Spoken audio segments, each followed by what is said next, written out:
Baghdad میں ایک بہت ہی گناہ گار انسان تھا، لیکن اس کی ماں بہت ہی صالحہ تھی۔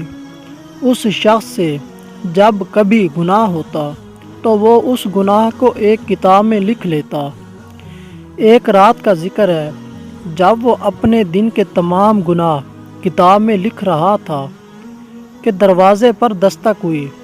نکل کر باہر دیکھا تو نہایت ہی ایک خوبصورت، حسین و جمیل، محجبین لڑکی کھڑی تھی۔ اس نے اس لڑکی سے پوچھا، کیا چاہیے؟ اس لڑکی نے جواب دیا، میرے پاس یتیم بچے ہیں، 3 دن سے بھوکے ہیں، کچھ بھی کھانے کو میسر نہیں۔ اچھا اندر چلی آؤ۔ اس شخص نے اس لڑکی کو گھر کے اندر بلایا اور دروازہ بند کر دیا۔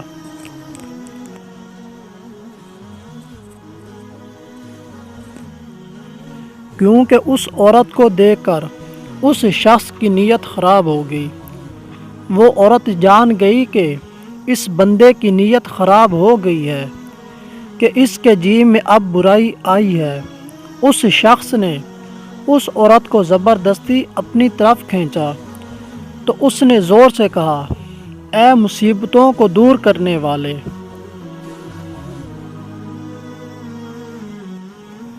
مجھے اس انسان سے بچا، اور اے اپنے مرنے کو بھول جانے والے انسان، مجھے تو تم موت سے غافل نظر آتے ہو کہ تم نے اس سے کوئی سبق ہی حاصل نہیں کیا کہ تم سے بہتر اور طاقتور لوگوں کو موت کھا گئی۔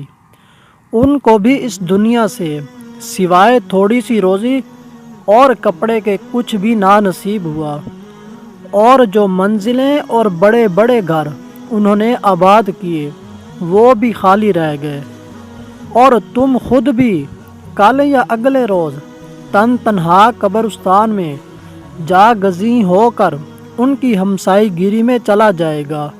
اے میرے پروردگار، میری فریاد کو سن اور اس انسان سے مجھے بچا۔ اس شخص نے جب یہ فریاد سنی تو بہت رویا اور اس عورت کو چھوڑ دیا۔ اس شخص نے اس عورت کو کھانے کی چیزیں دی اور کہا، یہ اپنے بچوں کو کھلاؤ، میں بہت ہی گناہ گار انسان ہوں۔ اپنے بچوں سے کہنا کہ اللہ سے میرے لیے دعا کریں کہ میرے گناہ معاف ہو جائیں، اور جو گناہ میں اپنی کتاب میں لکھتا رہتا وہ گناہ معاف ہونے کے بعد مٹ جائیں۔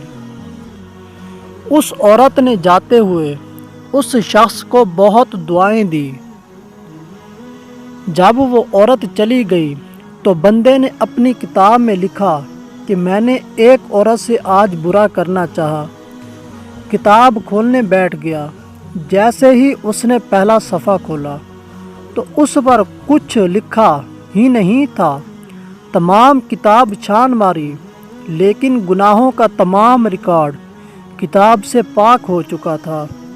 اس شخص نے اللہ کا شکر ادا کیا اور ماں کے پاس چلا گیا۔ ماں کو کہا کہ اس کے گناہ معاف ہو گئے ہیں، کیونکہ میں نے اللہ پاک سے ایک عورت کے ہاتھ پر صلح کر لی۔ اس کے بعد اس نے وضو کیا اور نماز پڑھی اور دعا کی، اے رحمان، جیسے آپ نے میرے گناہ مٹا دیے، اب مجھے اپنے پاس بلا لے۔ یہ کہہ کر سجدہ کیا۔ ماں نے جب دیکھا کہ سجدہ طویل ہو گیا تو اس کو حرکت دی، دیکھا کہ روح پرواز کر چکی ہے اور اس کا